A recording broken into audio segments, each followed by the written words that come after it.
de télévision. Si vous venez nous rejoindre à nous, je vous dis encore une fois bonjour. Merci de suivre cette émission. Comme vous voyez, on est en période de confinement et on a plein de messages partout. On nous dit ne sortez pas, restez chez vous à la maison ou bien occupez-vous. On fait toutes sortes d'activités.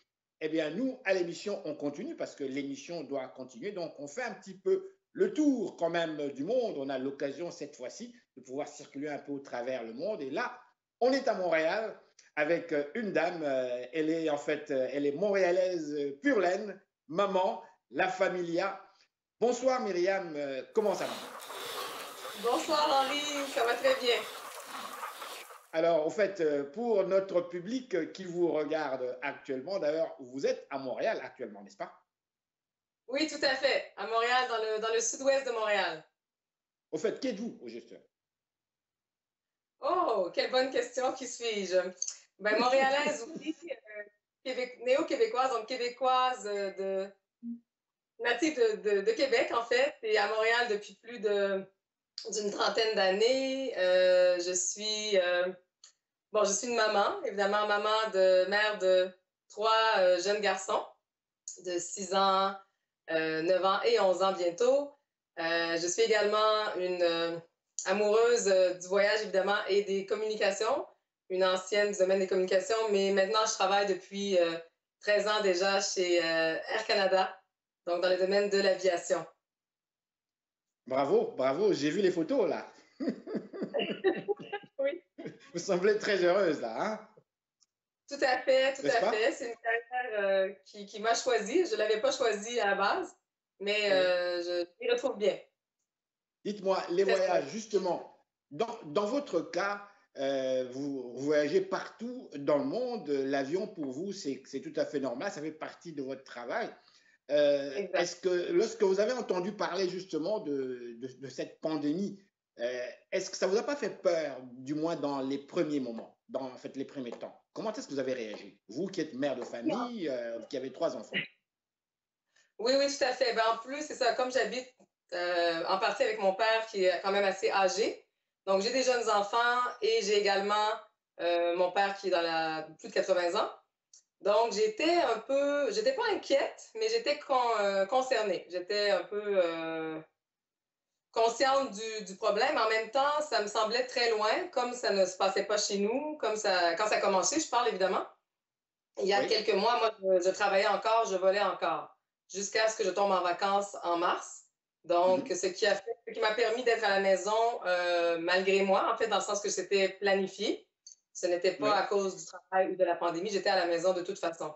Et Mais par la... lorsque ça a commencé, puisque vous voyagez beaucoup, vous me l'avez dit, vous voyagez un peu partout au travers du monde, vous faites l'Europe, vous faites quoi? Vous faites l'Amérique latine, vous faites seulement le Canada, c'est bien ça? Ou est-ce que vous allez partout quand même dans le monde? Presque partout. Disons que Oui, l'Amérique latine, même l'Asie parfois. oui. Par contre, latine un peu moins, mais l'Europe définitivement, ainsi que partout au Canada, évidemment, et aux Mhm. États-Unis parfois. Donc, c'est sûr que moi, le voyage, je suis très habituée, je suis très sensibilisée, et ça ne me Oui, faisait pas peur du tout au début, parce que des virus, il y en a toujours eu, il y en aura toujours, des maladies, et nous, on est très, oui. très sensibles dans l'avion, à tous nos mouvements, à tous nos gestes. On se lave constamment les mains, on porte des gants. De plus en plus, maintenant, on portait déjà des gants avant la pandémie. Il y Donc, a ce qui beaucoup de fait que... gens, il y a beaucoup de gens, déjà avant même que le gouvernement ici s'en mêle, il y a beaucoup de gens qui commençaient à avoir même peur de prendre l'avion parce qu'ils se disaient, mais c'est à l'intérieur justement des avions où l'on peut facilement se contaminer parce que l'air est tout à fait concentré. Qu'est-ce que vous répondez à ça? Exact. Ben exactement, c'est ça. Moi, en fait, je suis probablement que j'ai un très bon système immunitaire au fil des ans, je l'ai renforcé. Effectivement, dans les avions, c'est un endroit de confinement. Quand on parle de confinement, c'est un endroit fermé avec, comme vous le savez, avec de l'air, on va dire recyclé. Mais enfin, bref, c'est un endroit où c'est plus propice à attraper quoi que ce soit. Donc, il y a des gens qui Mhm. portent déjà des masques par choix, même en recul dans les mois, dans les années. Par Oui, contre, nous, on est très sensibilisés. On savait qu'on était peut-être plus à risque, mais étant donné que c'est notre métier, ça fait des années qu'on fait ça, on sait qu'on peut tomber malade dans oui, l'avion ou oui. ailleurs, mais c'est pas quelque chose qui nous effrayait à la base, avant que ça prenne des proportions que vous connaissez. C'est ça. Donc, la situation ne nous a pas vraiment, mes collègues et moi ne nous dérangeaient pas jusqu'à, je vous dirais peut-être jusqu'au début mars. Fin février, début mars, quand ça s'est avéré être un peu plus sérieux, du moins en Europe et en Amérique du Nord. Mhm. On a réalisé l'ampleur de la chose, un peu plus. Le confinement, d'après les informations, les dernières informations, le confinement pourrait être prolongé jusqu'au mois de mai. Est-ce que pour vous, ça fait votre affaire? En fait, oui. Oui et non. Dans un premier temps, comme mère de famille, je répondrai oui. Oui, Parce que, bon, moi et mon conjoint, on était tous les deux arrêtés en ce moment, donc le timing était très bon. En tant que parents, on était très disponibles. On est très disponibles pour les enfants. Donc, ne oui. serait-ce que parce que les enfants ne sont pas à l'école, n'ont pas accès à aucune activité, service de garde, etc. Oui, pour moi, pour le moment, ça ne pose pas de problème à ce niveau-là parce que je ne retournerai pas au travail tant son temps qu'avec Air Canada, bon, comme vous le savez, Oui. ils ont pu mettre au sol quelques avions, ils ont dû réduire un peu le personnel. Donc, je serai forcément touchée par ça, par cette vague-là aussi, mais dans un premier temps, moi, ça faisait mon affaire de toute façon de ne pas travailler pour les prochaines semaines. Mais je ne suis pas inquiète. J'ai encore des collègues qui travaillent, ils participent au vol de rapatriement des Canadiens, des ressortissants canadiens. Oui, oui, J'aimerais bien le faire, j'aurais bien voulu le faire, mais vu, comme je vous expliquais, la situation avec mon papa, les enfants, oui, je croyais que ma bien place sûr. était à la maison. Ben, c'est ça. En fait, je profite. Je profite de ce moment d'arrêt. Bien, C'est pas encore toujours une évident. fois, je vous dis d'avance merci, merci. Avez-vous un dernier message à adresser au grand public montréalais du Québec? En fait, puisque nous sommes également sur YouTube, donc il y a aussi des gens d'un peu partout qui vont vous suivre. Quel dernier message vous avez à adresser au grand public qui regarde cette interview actuellement?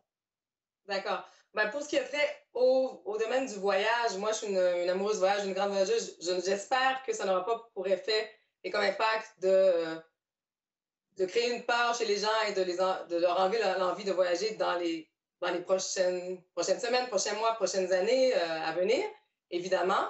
Pour ce qui est du concret, du quotidien, comme moi, dans ma petite vie de famille, de quartier, faites attention à vous. Évidemment, restez chez vous, comme on le dit assez bien. Mais également, profitez de ce temps de répit, d'arrêt pour vous retrouver en famille, pour faire des choses que vous n'avez pas le temps de faire. Mais n'arrêtez pas de vivre, n'arrêtez pas de vivre parce que la vie continue. Et oui, il faut respecter les règles, oui, il faut rester chez soi autant que possible, à part pour tout ce qui concerne l'essentiel. Mais soyons de bons citoyens les uns envers les autres. C'est-à-dire, soyons patients, soyons vraiment conciliants l'un envers l'autre et entraidons-nous le plus possible.